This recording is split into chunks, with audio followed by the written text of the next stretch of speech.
A Primeira Guerra Mundial foi o primeiro conflito a envolver países dos 5 continentes e deixou cerca de 10 milhões de mortos e 20 milhões de feridos, além de resultar na queda de 4 impérios: russo, austro-húngaro, alemão e otomano. Esse foi o primeiro a fazer uso maciço de armamentos pesados, aviões e dirigíveis, de submarinos aos gases venenosos. Foi também o primeiro a se desenvolver principalmente nas trincheiras. No início da guerra, a infantaria foi muito utilizada com o apoio da cavalaria e de peças móveis de artilharia. Este tipo de combate marcou a primeira fase do conflito, identificado como guerra de movimento. Aos poucos, passaram a ser utilizadas as trincheiras como estratégia de guerra, o que causou muitas baixas aos exércitos que ainda insistiam no deslocamento de tropas. Mesmo fazendo uso de bombardeio, gases e lança-chamas, o mecanismo das trincheiras, que utilizavam metralhadoras e eram defendidas por arame farpado, causava um fracasso da infantaria. O recurso às trincheiras era uma forma de guerra já conhecida na antiguidade, mas foi somente na Primeira Guerra Mundial que ocorreu efetivamente uma guerra de trincheiras, muito impulsionada pela invenção da metralhadora. As trincheiras eram cavadas pelos próprios soldados, possuíam cerca de 2,5 metros de profundidade e 2 metros de largura, por onde se movimentavam os combatentes. Em sua parte posterior, eram protegidas por sacos de areia, que os livravam do impacto dos tiros e estilhaços das bombas. À frente desses sacos de areia, estavam longas coberturas de arames farpados, algumas vezes eletrificados, que impediam a aproximação do inimigo. Devido à profundidade das trincheiras, não era possível observar o campo de batalha. Por isso construíam-se algumas elevações dentro das trincheiras que permitiam alcançar um nível de visão adequado ao combate e também o acesso às metralhadoras, o equipamento básico que era capaz de impedir o avanço inimigo. A Guerra de Trincheiras marcou a segunda fase da Primeira Guerra Mundial. Foi a mais sangrenta, onde se verificavam as piores condições humanas de sobrevivência no campo de batalha.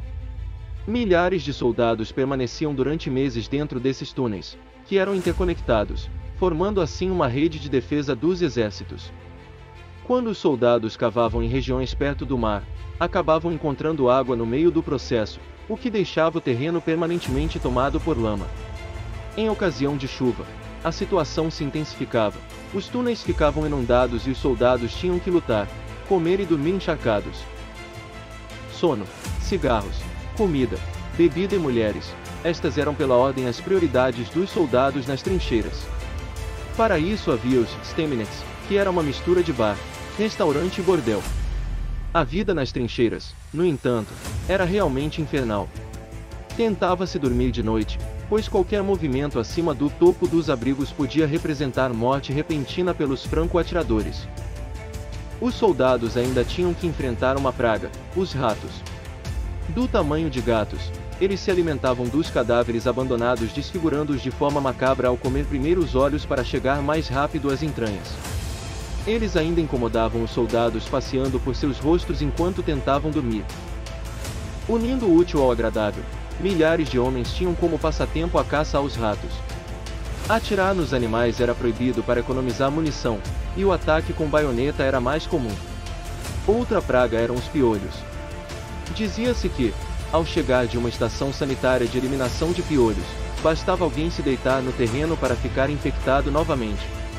Além de incômodos, os piolhos podiam ser infecciosos, carregando consigo uma bactéria que provocava a chamada febre das trincheiras, inicialmente identificada em 1914, e que infectou e incapacitou por semanas milhões de soldados ao longo dos 4 anos do conflito.